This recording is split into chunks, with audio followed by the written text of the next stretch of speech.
Hello, രേഖാചിത്രത്തിൻ്റെ 5-ാം ദിവസത്തെ Kerala box office collection റിപ്പോർട്ടാണ് എന്നൊരു വീഡിയോ ഭാഗത്ത് ഉൾപ്പെടുത്തിയിരിക്കുന്നത്.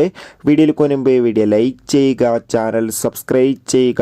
ജനുവരി മാസം ഇനി അങ്ങോട്ട് OTT റിലീസ് ചെയ്യാൻ പോകുന്ന ചിത്രങ്ങളുടെ വീഡിയോ നമ്മുടെ ചാനൽ ഭാഗം പരിശോധിച്ചാൽ നിങ്ങൾക്ക് കാണാൻ വേണ്ടി സാധിക്കുന്നതായിരിക്കും. ആസിഫ് അലി, അനശ്വര രാജൻ, മനോജ് കെ ജയൻ എന്നൊക്കെ പ്രധാന കഥാപാത്രങ്ങളായ ചിത്രമായിരുന്നു രേഖാചിത്രം. ചിത്രത്തിന് ഇപ്പോഴും നല്ല മികച്ച പോസിറ്റീവ് റെസ്പോൺസ് തന്നെയാണ് പുറത്തുകൊണ്ടിരിക്കുന്നത്. അതുകൊണ്ട് തന്നെ എല്ലാ സിനിമാ പ്രേമികളും ഒരേപോലെ രേഖാചിത്രത്തിൻ്റെ OTT റിലീസിനായി ഏറെ ആകാംക്ഷയോടെയായിരുന്നു കാത്തിരിക്കുന്നുണ്ടായിരുന്നത്. ഫൈനലി ചിത്രത്തിൻ്റെ OTT അവകാശങ്ങളൊക്കെ ഇപ്പോൾ വിറ്റുപോയിരിക്കുകയാണ്. ഡിസ്നി പ്ലസ് ഹോട്ട്സ്റ്റാർ എന്ന OTT പ്ലാറ്റ്ഫോം സ്വന്തമാക്കിയെന്നാണ് റിപ്പോർട്ടുകൾ സൂചിപ്പിക്കുന്നത്. അതോടുകൂടി ചിത്രത്തിൻ്റെ 5-ാം ദിവസത്തെ ഏറ്റവും പ്രധാനപ്പെട്ട കേരള കളക്ഷൻ റിപ്പോർട്ടൊക്കെ ലഭിച്ചിട്ടുണ്ട്. ചിത്രത്തിന് ഇന്ന് 5-ാം ദിവസമായ തിങ്കളാഴ്ച മികച്ചൊരു വിജയം തന്നെയാണ് നേടിയെടുക്കാൻ വേണ്ടി സാധിച്ചിട്ടുള്ളത്. 5-ാം ദിവസം മാത്രം 1.5 കോടിക്കടുത്ത് കളക്ഷൻ നേടിയെടുക്കാൻ വേണ്ടി സാധിക്കുമെന്നാണ് ട്രാക്കിംഗ് റിപ്പോർട്ടുകളൊക്കെ സൂചിപ്പിക്കുന്നത്.